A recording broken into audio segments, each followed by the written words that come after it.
जिंदगी कामयाब बनाने के लिए तीन चीजों पे काबू होना बहुत जरूरी है। ख्वाहिश, यकीन और उम्मीद। इससे पहले कि मैं चाहूं कि कुछ हो जाए, ये जरूरी है कि मेरे अंदर से उसकी पूरी शिद्दत से ख्वाहिश हो और यकीन हो कि वो होगा। Doctor APJ Abdul Kalam. नमस्कार दर्शकों, शिक्षा जगत में आप सभी का स्वागत है। मैं हूं गिरधर अग्रवाल और आप सभी देख रहे हैं डीडी राजस्थान। दर्शकों, आज हम हमारे कार्यक्रम शिक्षा जगत में चर्चा करेंगे गर्ल एजुकेशन के बारे में, और इसलिए आज हमने हमारे कार्यक्रम शिक्षा जगत का टाइटल, शीर्षक रखा है बालिका शिक्षा, महत्व और अनिवार्यता। और इसी पर चर्चा करने के लिए आज हमारे साथ एक मशहूर शिक्षाविद मौजूद हैं। मैम, स्वागत है आपका। तो बालिका शिक्षा, उसका महत्व, उसके बारे में, उसकी अनिवार्यता किस तरह से हमारी डेली रूटीन में इम्पोर्टेंट है और किस तरह से हमारी सरकार जो है उस पर कदम ले रही है, उस पर आज हम चर्चा करेंगे मैम के साथ। तो सबसे पहले जो टॉपिक है हमारा मैम, बालिका शिक्षा, महत्व और अनिवार्यता। इस टॉपिक से हम क्या समझते हैं और हमारे दर्शकों को आप क्या बताना चाहेंगे? बालिका शिक्षा अपने आप में ही बहुत इम्पॉर्टेंट टॉपिक है। सबसे पहले बिकॉज अगर एक बालिका पढ़ेगी तो पूरा घर पढ़ेगा, आगे उसके बच्चे पढ़ेंगे। शुरुआत माँ पढ़ेगी तो बेटी पढ़ेगी, बेटी पढ़ेगी तो बेटी की बेटी पढ़ेगी, और इसी तरीके से पूरा संसार पढ़ेगा। बिकॉज सबसे ज़्यादा शुरुआत इस जगत की, इस संसार की एक औरत से ही है, और औरत के पढ़ने से ही पूरा संसार आगे बढ़ता है। तो मेरे हिसाब से बालिका की शिक्षा बहुत बहुत महत्वपूर्ण है, ताकि वो चाहे बेटा हो या बेटी, वो दोनों की ही अपब्रिंगिंग बहुत अच्छी तरीके से, उन दोनों का पालन पोषण बहुत ही अच्छी तरीके से कर सके। तो गर्ल एजुकेशन के बारे में मैम ने हमें बताया कि एक माँ जो होती है, एक लड़की जो होती है, वही घर की नींव रखती है, वही घर को शुरू करती है, वही इस संसार की नियति को शुरू करती है। तो उसकी एजुकेशन, उसके ऊपर इम्प्रूवमेंट, उसका एम्पावरमेंट बहुत ज़्यादा ज़रूरी है हमारे देश के लिए। तो मैम, एजुकेशन काउंसलिंग से मैं शुरू करना चाहूँगा सबसे पहले आज हमारा शो। तो एजुकेशन काउंसलिंग, उसकी इम्पोर्टेंस हमारी डेली लाइफ में, हमारे बच्चे जो आज स्कूल लेवल एजुकेशन में हैं, कॉलेज लेवल एजुकेशन में हैं, वो कहीं ना कहीं सही डायरेक्शन नहीं पा पाते, क्योंकि उनको या तो वो पीयर प्रेशर में आ जाते हैं या वो पेरेंटल प्रेशर में रहते हैं, और उसी वजह से वो कोई डिफरेंट करियर ऑप्शन चूज कर लेते हैं जिसमें उनका इंटरेस्ट हो या ना हो। तो इससे रिलेटेड क्या प्रॉपर एजुकेशन काउंसलिंग हमारे देश में अभी उपलब्ध है और इसकी क्या महत्वता है? देखिए, हमारे देश ने इतनी तरक्की करी है सर कि हर चीज़ अवेलेबल है जी। सिर्फ एक इम्पॉर्टेंट चीज़ है कि हमें उसकी एक्चुअल में क्लियर इन्फॉर्मेशन नहीं है। एग्जैक्टली। और जिस चीज़ की हमें बहुत तरीके से बहुत ऐसे कह सकते हैं कि धुंधली है, हमें उस चीज़ की पूरी इन्फॉर्मेशन नहीं है। और अधजल घगरी छलकत जाए, जब हमारे पास पूरी चीज़, किसी की इन्फॉर्मेशन ही नहीं है, तो हम उस चीज़ को वैल्यू नहीं देते हैं, उसको इम्पोर्टेंस नहीं देते हैं। अगर घर से हम पढ़ने के लिए पहला शुरुआत बच्चे की घर से होती है। एजुकेशन काउंसलिंग जब माँ बाप बच्चे का स्कूल में एडमिशन कराते हैं, वो अनिवार्य है। स्कूल में बच्चा पढ़ने जाता है, उसको पता है थ्रू आउट 12th स्टैंडर्ड तक बच्चे को स्कूल में पढ़ने जाना है, वो भी ज़रूरी है। हम बच्चे के पूत, क्या कहा जाता है, पूत के पाँव पालने में नजर आते हैं। तब तो हमें उसको देख के लगता है कि देखिए अब ये बनेगा, ये तो फुटबॉल खेलेगा। 3 इडियट्स में भी बोला गया कि भाई ये तो फुटबॉल खेलेगा। लेकिन क्या हमको वो बच्चे जब सिलेक्शन करता है अपना सब्जेक्ट, उसको पता होता है? या बच्चा 12th के बाद कौन से कॉलेज में एडमिशन लेना है, ये पता होता है? किसी भी चीज़ का एक्चुअल ज्ञान उसको क्लियर होता ही नहीं है, नॉलेज उसको क्लियर हो ही नहीं पाती है। हम उनके स्किल्स के लिए इम्पॉर्टेंट है। हर बच्चा अपने आप में एक यूनिक है, मैं अलग हूँ।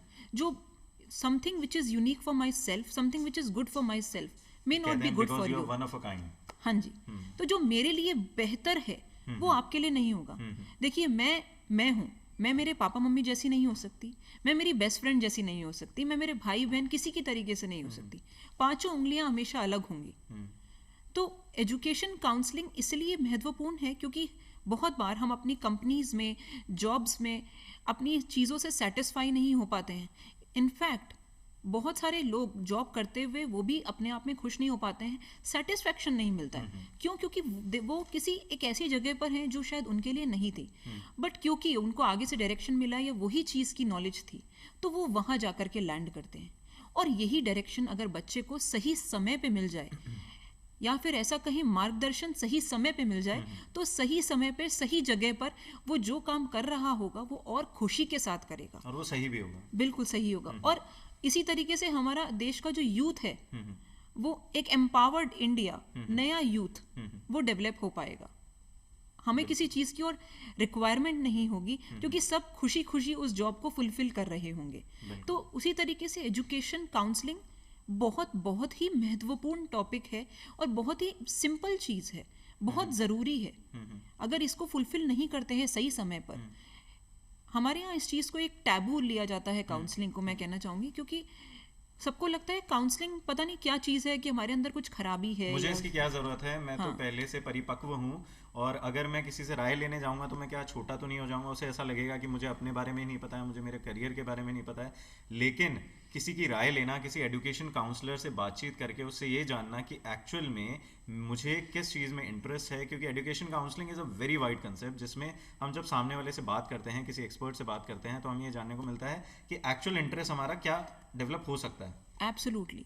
और इसके 4 मेजर मायने होते हैं समझने के। बच्चे का IQ, उनका एबिलिटी, उनका इंटरेस्ट, एप्टीट्यूड। बिकॉज आज आप मुझे कहो कि मैम आप पब्लिकली आपकी फैन फॉलोइंग बहुत ज़्यादा है, आप पॉलिटिक्स में चल जाइए, बट मेरा एप्टीट्यूड बच्चों के साथ ज़्यादा है, यू नो, पेरेंट्स के साथ ज़्यादा है। तो जिस चीज़ में मेरा रुचि ज़्यादा है, जिस चीज़ में मेरा कनेक्शन ज़्यादा है, मैं वही चीज़ ज़्यादा इंजॉय करूँगी। सिर्फ मेरा एप्टीट्यूड, कहने का मतलब ये है कि मेरा एप्टीट्यूड उस चीज़ के लिए नहीं है, मैं उस चीज़ के लिए नहीं बनी हूँ, और मैं खुशी उसी चीज़ में होंगी, और मैं उसको 100% अपने पैशन के साथ एक्सेल करूँगी। लोग कहेंगे कि इसमें आगे फ्यूचर नहीं है, बट जिस चीज़ में आपका पैशन है, आपकी स्किल्स है, आप किसी और से मिलियन टाइम्स बेहतर तरीके से उस चीज़ को एक्सेल कर पाओगे। बट वो समझना बहुत ज़रूरी है।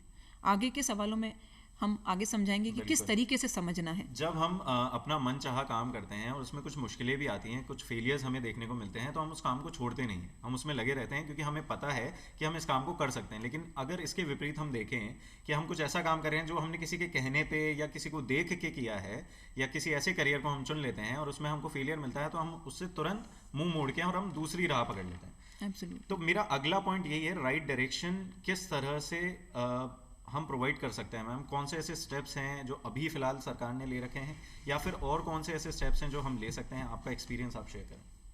मैं खुद एक करियर काउंसलर हूँ, तो सरकार ने इससे रिलेटेड 1-2 पोर्टल्स बना रखे हैं, जहाँ पर इनफैक्ट हमें बुलाते भी हैं वो काउंसलिंग करने के लिए बच्चों के लिए। दूसरा, मन की बात, बच्चों के मन में क्या चल रहा है, राइट टाइम पे हमारे देश के प्राइम मिनिस्टर नरेंद्र मोदी जी इस चीज़ को रोज़ाना हम देखते हैं न्यूज़ चैनल्स में, टीवी पे, न्यूज़पेपर में कुछ ना कुछ नया चलता रहता है। इनफैक्ट उनकी वेबसाइट पे, तो वो हर चीज़ को, किसी भी यूथ को, किसी भी बच्चे को अलग नहीं करते हैं। सबके मन की बात उनके लिए उतनी ही महत्वपूर्ण है। किस तरीके से इस चीज़ को जानना है, हमें हमारी स्किल्स पहचाननी है, हमें हमारी स्ट्रेंथ पता होनी चाहिए, हमें किन चीज़ों में इंटरेस्ट है, क्या हम हमारे लाइफ के क्या चैलेंजेस हम किन चीज़ों में फेस कर सकते हैं। क्योंकि जो चीज़ हमें पसंद ही नहीं है, उससे रिलेटेड चैलेंजेस हमें बिल्कुल पता ही नहीं होंगे। और जो चीज़ हमें पसंद है, there is a different fine line है, क्योंकि हमारे इंटरेस्ट में और हॉबी में। क्योंकि कुछ चीज़ें हमें पसंद होती हैं जिसको हम इंजॉय करते हैं, बट कुछ चीज़ें ऐसी होती हैं जिनको करना और करके उसमें फ्यूचर बनाना, बहुत एक्सेल करना बहुत ईजी है। कुछ हम हॉबी के थ्रू पैशन क्रिएट करते हैं, because interest changes according to the time, situation and age. जो मैं बचपन में करती थी वो मैं आज नहीं करती हूँ, और उसके बाद नहीं करूँगी। अगर मैं गुड़िया गड्ढा से खेलती थी, या मैं टीचर खेलती थी, तो वो मैं आज नहीं करूँगी। तो वो हर समय के हिसाब से हमारी सिचुएशन बदलती है, बट उसी चीज़ को बेहतर तरीके से बदलती जाती है। अगर इंटरेस्ट है तो उसको हम मॉडिफाई करके अपने करियर प्रोफेशन में लेके आ सकते हैं, बट किस तरीके से, उसके लिए हमें अपनी स्किल्स पहचानना बहुत ज़रूरी है, पहला। प्लस उस करियर के प्रोज एंड कॉन्स हमें पता होना ज़रूरी है, क्या चीज़ उसकी नेगेटिव है और क्या उसकी पॉजिटिव है। उन दोनों ही चीज़ों को समझते हुए, स्पेशली अगर हम गर्ल चाइल्ड की जैसे कि पहले बात कर रहे थे, क्योंकि जैसे कि एक माँ अपने बच्चे को छोड़ेगी नहीं, चाहे बच्चा कितना भी खराब हो, चाहे गुस्सा करे, लड़ाई करे, मारे पीटे या गंदा भी निकले, खराब निकले, तो भी माँ अपने बच्चे को छोड़ेगी नहीं। सिमिलरली हमें अगर किसी चीज़ से प्यार है, किसी चीज़ को फोकस है और कोई चीज़ हम पसंद है, ये एक तरीके का नशा है, तो हम उस चीज़ को छोड़ेंगे नहीं, हम फोकस्ड रहेंगे। बट सिर्फ ये पहचानने की और जानने की ज़रूरत है। तो finding the purpose of life is the actual purpose of life. Ma'am का भी यही कहना है कि अगर हम अपना पर्पस जान लें, हमारी लाइफ का मकसद क्या है, वही जिंदगी का मकसद है कि हम किसी तरह अपनी जिंदगी का मकसद जान सकें। तो women as an entrepreneur, straightly मैं टॉपिक डिफरेंट मैंने चूज किया है, लेकिन राइट डायरेक्शन जब हम बात कर रहे हैं तो हम विमेन को कहाँ तक एंटरप्रेन्योर के रूप में आज हमारे नेशन में देख रहे हैं? मेरे हिसाब से तो हम सिर्फ हमारे ही नेशन में नहीं, इंडिया की वुमेन इंटरनेशनली बहुत रिकॉग्नाइज्ड हैं। अगर हम इंदिरा नूई की भी बात करें तो वो भी हिंदुस्तान से ही हैं और आज बहुत सारी वुमेन एंटरप्रेन्योर उनको फॉलो करती हैं, तो बहुत नाम कमा रही हैं, बहुत मेहनत कर रही हैं। इनफैक्ट हमारे ब्लड में ही होता है मल्टीटास्किंग, बस क्योंकि बहुत सारे चेंजेस, मेंटल, फिजिकल, हार्मोनल, बहुत सारे बैलेंसेस एक साथ होते हैं। उनको बैलेंस में रखने के लिए ऑब्वियसली कुछ चीज़ों की रिक्वायरमेंट उस टाइम पे इमोशनल होती है, but women as an entrepreneur is excelling like anything, it's doing great job, so no words for that. मैं खुद वुमेन एंटरप्रेन्योर हूँ, मैं बहुत सारी कंपनीज रन कर चुकी हूँ और आगे भी कर रही हूँ। हम आपके एक्सपीरियंसेस जानना चाहेंगे कि किस तरह से आपने मतलब शुरू किया और क्या आपको तकलीफें आई, क्या प्रोज एंड कॉन्स थे सब इस फैसले के कि आप एक एज अ वुमेन एंटरप्रेन्योर अपने करियर को चूज करा आपने? जब हम कोई चीज़ ठान लेते हैं ना सर, तो किसी भी तरीके की तकलीफें आती नहीं है। It is all here first of all, the intent basically, so it is all here. अगर हम यहाँ से कोई चीज़ डिसाइड कर लें और मन से कोई चीज़ डिसाइड कर लें, उसके बाद बाकी सब चीज़ें नॉर्मल हैं। Exactly. आपके लिए बाहर की दुनिया कितनी इंपॉर्टेंट है और आप खुद कितने इंपॉर्टेंट हैं। मैं एक मेरे गुरु हैं, उनके थ्रू मैं ये कि नो योर सेल्फ, अपने आप को जानना बहुत महत्वपूर्ण है। जब आप खुद को जान लेते हैं, खुद को समझ लेते हैं, तो फिर दुनिया की कोई ताकत आपको रोक नहीं सकती। आपके डिसीजंस को चेंज नहीं कर सकती। मैं इतने साल बाहर रही, अब्रॉड रही, मैंने वहाँ पर भी अपनी कंपनी रन करी यूके में। उसके बाद मैं फॉर माई पर्सनल रीज़न मैं इंडिया मूव हो गई। लेकिन अब अगर मेरा डायरेक्शन है, मुझे एंटरप्रेन्योर बनना है, तो मैंने यहाँ पर भी आके अपना बिजनेस स्टार्ट किया एंड 4 साल हो गए हैं। आई बिलीव आज मैं आपके सामने हूँ और हम बहुत अच्छा कर रहे हैं। हम बहुत सारी बच्चियों को एजुकेशन प्रोवाइड कर रहे हैं और उनको हेल्प कर रहे हैं। हम हर तरीके से बहुत छोटे छोटे प्रोग्राम गवर्नमेंट के सपोर्ट से, इनडायरेक्ट सपोर्ट से, हम रूरल एरियाज़ में, इनफैक्ट पेंडेमिक जैसी सिचुएशन में भी हमने बहुत जगहों पर बहुत तरीके से उन सबको सपोर्ट करने की कोशिश करी है।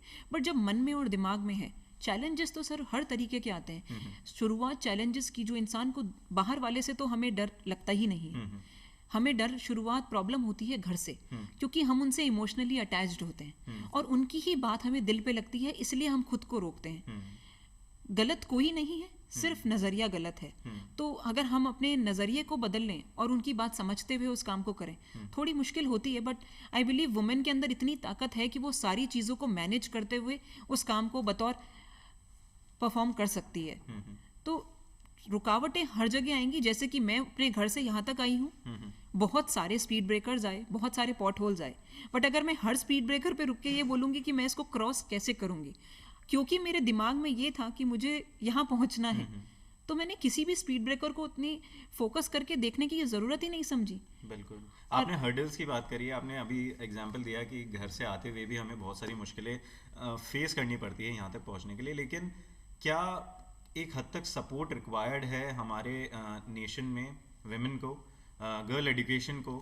क्या प्रॉपर तरीके से मोबिलाइज किया जा रहा है support for girl education?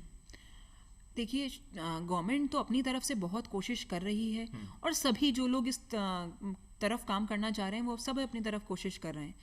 Basic requirement जहाँ आती है वो गर्ल चाइल्ड के खुद के अंदर है। मेरे साथ में ऐसी काफ़ी सारी लड़कियां काम कर रही हैं जो शायद अपने घर पे उन्होंने बताया भी नहीं है कि वो पढ़ रही हैं। और जब वो पढ़ के जॉब में निकलती हैं या कुछ कर लेती हैं, मेरे साथ काम कर रही हैं, हमारे साथ में अर्न कर रही हैं, और उसके बाद में उनको लगता है तो वो बहुत खुश होते हैं। शुरुआत में जब उनको स्कॉलरशिप देते थे तो पेरेंट्स कहते थे मैम इनकी शादी के लिए दे दो, लेकिन आज जब वो कमा के घर में ला रही हैं, बराबर से अपने फादर को सपोर्ट कर रही हैं, थोड़ा समय लगता है क्योंकि ये एक प्रथा है, पुरानी प्रथा है जिन जगहों की हम बात कर रहे हैं। बाकी मेट्रो सिटीज़ में तो ये सारी प्रॉब्लम्स कभी भी फेस नहीं, बहुत कम एरियाज़ में होती हैं। रूरल एरियाज़ में ये कुछ प्रॉब्लम्स फेस होती हैं, बट जब जहाँ चाहा है वहाँ रहा है, तो आप उन स्पीड ब्रेकर्स और उन पॉट होल्स को ना देखें, सीधे अपने लक्ष्य की तरफ फोकस रखें, तो मुझे नहीं लगता कि कहीं पर भी पहुंचने में किसी भी तरीके की मुश्किल आएगी। तो स्कूल लेवल पे अगर हम बात कर रहे हैं कि मोबिलाइज करें हम कम्युनिटी सपोर्ट, जैसे हम छोटे शहरों की, छोटे ज़िलों की अगर हम बात करें जहाँ पर इतनी जैसे हम कहेंगे अवेयरनेस नहीं है गर्ल एजुकेशन को लेके, और वो लोग ऐसा नहीं मानते कि लड़कियाँ पढ़ें और आगे बढ़ें, तो किस तरह से कम्युनिटी एक रोल प्ले करे, not distracting the girl education and hindering the girl education, but supporting them, and whole community should support. So what can be the major factors through which ये चीज़ें possible हो सकती है? देखिए sir, girl education, हम सभी को ये टॉपिक बहुत बहुत इम्पॉर्टेंट लगता है, बट देखिए हर गर्ल और उसकी मदर कुछ ना कुछ, किसी ना किसी तरीके की एजुकेशन तो उन सबके पास है। आज सभी लेडीज़, बहुत सारी गांव में लेडीज़ अगर हम देखें, में रूरल एरियाज़ में सिलाई, बुनाई, कढ़ाई, बहुत सारे ऐसे काम करती हैं, ये भी एक तरीके की एजुकेशन ही है। बिल्कुल। हम एजुकेशन को सिर्फ बुकिश नॉलेज में ही क्यों बांध रहे हैं? We can relate education to skill development, जिस तरीके से भी women empowerment, we can reach to women empowerment, that is girl education, शिक्षा, बालिका शिक्षा वही है। हाँ जी, जो हमारा टॉपिक है। बिल्कुल। तो एजुकेशन, क्योंकि eight the end of the day लड़की को हमें उस दिन के लिए तैयार करना है, खुदा न खास्ता किसी भी तरीके की मुश्किल उसके सामने आ जाए, वो अपना घर और अपने बच्चों का जीवन पालन पोषण अच्छे से कर सके। स्किल, लर्न टू अर्न, कुछ ऐसी स्किल्स हम उनको सिखाएं। अगर वो नहीं आ सकती हैं, क्योंकि बहुत दूरियां बहुत हैं गाँव में, एरिया बहुत है, इतना चल के सेफ्टी इश्यूज भी होता है, डर होता है, एक यही तो रीजन है जो पेरेंट्स उनको बाहर नहीं भेजते। बिल्कुल। तो क्यों ना हम वहां तक कुछ ऐसे कैंप्स लगाएं, मंथली, वीकली या क्वार्टरली, हम कुछ ऐसे कैंप्स लगाएं जहां पर हम उनको कुछ ऐसी स्किल्स सिखाएं, ताकि वो अपने घर बैठ करके भी बहुत सारे ऐसे काम करें और हम उनको उससे थ्रू हम उनको अर्न करने का मौका दें। तो इस तरीके के कुछ कैंप्स और वर्कशॉप्स वहां पर इजीली डेवलप हो सकती हैं। एजुकेशन इज नॉट ABCD और क ख ग, it's also about skill, and then उनकी वो स्किल को हम कंप्यूटर स्किल्स में डेवलप कर सकते हैं, और दूसरी ताकि उनका वर्क वो खुद आगे दिखा सके। बहुत प्यारा काम करते हैं हम अभी बाड़मेर और जैसलमेर। अगर हम जयपुर की भी बात करें, हैंडीक्राफ्ट इंडस्ट्री जो हमारी है, ज्वेलरी इंडस्ट्री जो हमारी है, इतना सुंदर कारीगरी का जो हमारा काम होता है यहाँ पे, उसमें अगर हम विमेन लेबरर्स की बात करें या विमेन एम्प्लॉयमेंट की बात करें, तो वो किस हद तक है और कहाँ तक उसे हम ले जा सकते हैं? बहुत बहुत बहुत बहुत सारे गांव में ऐसे लेडीज़ हैं, आप देखिए, एप्लीक वर्क और ये पूरा सिलाई, बुनाई, कढ़ाई, इनफैक्ट बहुत अलग अलग तरीके के आर्ट एंड क्राफ्ट पे वो लोग काम कर रहे हैं, मार्बल पे, पत्थरों पे, बहुत अलग अलग चीज़ें ये लोग बना रहे हैं, दुपट्टे, बांधनी, बहुत सारी चीज़ें बन रही हैं। तो एक नेक्स्ट लेवल है, बहुत हाई एंड लेवल है, हम समझ ही नहीं सकते हैं, बट उनको नॉलेज इस वक्त जो रिक्वायर्ड है, हम बता सकते हैं कि किस तरीके की कलर स्कीम की एक्चुअल में मार्केट में रिक्वायरमेंट है, जिसको हम अभी कुछ लोग फोरकास्ट हम कह सकते हैं कि आने वाला समय किस तरीके का चलेगा, जिसके लिए भी हमारे फैशन इंस्टीट्यूट्स वगैरह जो गवर्नमेंट के हैं वो वर्कशॉप्स करते हैं ये आर्टिजन्स वगैरह के साथ में। बट इसके अलावा और क्या, और जैसे सोशल मीडिया की इंफॉर्मेशन, उनकी छोटी वेबसाइट्स या गवर्नमेंट की कोई वेबसाइट से उनको, वो भी अभी सरकार ने लॉकडाउन में उससे पहले ही क्रिएट करी है, जिस पे उनको कनेक्ट कर दें ताकि उनको सीधे ऑर्डर्स मिल सकें, ताकि वो अपना सामान वहाँ से डिस्पैच कर सकें, वो कलेक्ट करें, ताकि उनकी एक अर्निंग हो। क्योंकि एट दी एंड मनी एक मोटिवेशन होता है। घर की लेडी घर में बैठ के कुछ काम कर रही है और वो जा बाहर ही रहा है, बट उससे उनको थोड़ा अच्छा पैसा आ रहा है, तो फिर ऑब्वियसली कोई रोकता नहीं है। डर सिर्फ सेफ्टी का है, सिक्योरिटी का है, लेकिन घर में रह करके वो अपना इंटरनेट चलाना सीख रही हैं, मोबाइल पे सबके पास आज के समय में, आप गांव में जाएं स्मार्टफोन बहुत अवेलेबल है, तो इस तरीके से वो सेल कर पा रही हैं, बेच रही हैं अपना सामान। और बैंकिंग नॉलेज, क्योंकि अभी UPI हमारा गवर्नमेंट का, ये सारी चीज़ें, तो अपना बैंकिंग भी अपना वो स्टार्ट कर पाती हैं, क्योंकि कुछ नॉर्म्स हैं गवर्नमेंट के इसमें स्टार्ट करने के लिए और अपना सामान उस पर अपलोड करने के लिए। तो बहुत सारी चीज़ें हैं। एजुकेशन सिर्फ किताबों में आई थिंक नहीं बांधनी चाहिए, बहुत बड़ी है, ये वर्ड अपने आप में बहुत ह्यूज है, तो किताबों से ना मिलकर के बाकी बहुत सारी चीज़ें हैं जो पूरा संसार हमारे आगे है, वो सारी चीज़ें एजुकेशन है, not only school. Women education सिर्फ और सिर्फ विमेन एम्पावरमेंट एक्चुअली सिर्फ और सिर्फ शिक्षा तक ही सीमित नहीं है, उसमें हम स्किल डेवलपमेंट को देख सकते हैं, उसमें हम डिस्पैरिटीज़ को रिमूव करके हमारे जितना भी कम्युनिटी सपोर्ट है उसको इस तरह से मोबिलाइज करें कि विमेन एम्पावर हो सके, वो कुछ ना कुछ ऐसी स्किल डेवलप करें जिसकी वजह से उनका पूरी तरीके से जो है डेवलपमेंट हो सके। मैम, जो लिटरेसी प्रोग्राम्स हमारी कंट्री रन करती है, काफ़ी तरीके के लिटरेसी प्रोग्राम्स है, चाहे हम नेशनल लेवल पे बात करें या स्टेट लेवल पे बात करें, तो ये जो लिटरेसी प्रोग्राम्स होते हैं ये कहीं ना कहीं इसमें थोड़ी बहुत डिस्पैरिटीज़ रहती हैं। अगर हम मेन टू विमेन कंपेयर करें या फिर हम एज वाइज कंपेयर करें, जोग्राफिकल एरिया वाइज कंपेयर करें, तो इन डिस्पैरिटीज़ को रिमूव किस तरह हम कर सकते हैं related to women education only? जैसा कि मैंने आपसे पहले कहा, हमें लगता है डिस्पैरिटी है और ये हमारे मन में है, हमारे माइंड में है। बेसिक सिर्फ जिधर जो चीज़ अवेलेबल है, हम सिर्फ एक चीज़ नहीं देखते हैं। तो मैं यहाँ सभी बच्चों से एक चीज़ और बोलना चाहूँगी कि हमारे पास जो चीज़ अवेलेबल है, सबसे पहली चीज़ हम अपने रिसोर्सेज देखें। हमें और आगे चाहिए कि गवर्नमेंट ये नहीं कर रही है, ये लोग ये नहीं कर रहे हैं, या हमें ये नहीं मिल पा रहा है, पर जो हमारे पास में है क्या वो हम पूरा कर पा रहे हैं, और वो करने के बाद में उसमें आगे क्या स्कोप है, तो उसके बाद हम आगे कोई चीज़, क्योंकि अगर हम कोई चीज़ में बहुत अच्छा कर रहे हैं और हो रही है और उसमें आगे क्या स्कोप है, क्योंकि जब हम कोई चीज़ अच्छी करेंगे तो बाकी इसकी सारी अच्छी चीज़ें हमारे पास में ऑटोमेटिकली अट्रैक्ट होती चली जाएंगी। मेन एंड वुमेन, घर दोनों ही तरीके से चलना है, क्योंकि ये गाड़ी के दो पहिए हैं, एक से पॉसिबल नहीं है, रुक जाएगा। बिल्कुल। तो ये हमारा माइंड में होता है कि भाई लड़के को पढ़ाना है या लड़की को पढ़ाना है, बट अगर हम कोई चीज़ ठान लेते हैं तो कोई चीज़ रुकती नहीं है। जैसा कि मैंने कहा कि यहाँ से एजुकेशन के लिए हम वहाँ जाएं, अगर हमें चाह है हम यहाँ से वहाँ से एजुकेशन के लिए उन लड़कियों को यहाँ बुलाएं, हम भी तो वहाँ जा सकते हैं। हम भी तो ऐसे कैंप्स रन कर सकते हैं, एरियाज वाइज कैंप रन कर सकते हैं। कुछ ऐसी इन्फॉर्मेशन, नॉलेज, आप देखिए कितनी लेडीज़ इकट्ठी हो जाएंगी, क्योंकि जब आदमी काम पे चले जाते हैं लेडीज़ सारी फ्री बैठी होती हैं। आप चाहें उनको कितनी चीज़ें सिखाएं, और अगर आप उनकी इन्फॉर्मेशन, उनसे उनकी इंटरेस्ट की चीज़ें उनको सिखाएंगे, समझाएंगे, और भाषा वो बहुत महत्वपूर्ण है। जिस एरिया में आप जा रहे हैं उस तरीके की भाषा, बिकॉज उनके बीच का वैसा होना, उस तरीके के कपड़े, क्योंकि फिर वो आपके साथ में कंफर्टेबल हो जाती हैं। तो ये कुछ चीज़ें बहुत इंपॉर्टेंट है। जब आप वहाँ जाएं, उनको उनके साथ में वो कैंप रन करें, तो बहुत सारी चीज़ें ऐसी हैं जो पॉसिबल हैं। इट्स नॉट अबाउट कि डिफरेंस खत्म हो जाता है। बिल्कुल बिल्कुल। तो मैम से हमने जाना कि किस तरह एजुकेशन काउंसलिंग इम्पॉर्टेंट है आज के हमारे यूथ के लिए, किस तरह से राइट डायरेक्शन इम्पॉर्टेंट है हमारे यूथ के लिए, और किस हद तक विमेन एम्पावरमेंट पे हमारी कंट्री जो है वर्क कर रही है और सक्सेस पा रही है, और पूरी तरीके से विमेन एम्पावरमेंट पे वर्क करके हम ये जो डिस्पैरिटीज़ हैं जो हमारे कंट्री में प्रिवेल करती है उसे रिमूव करने की कोशिश में लगे हुए हैं।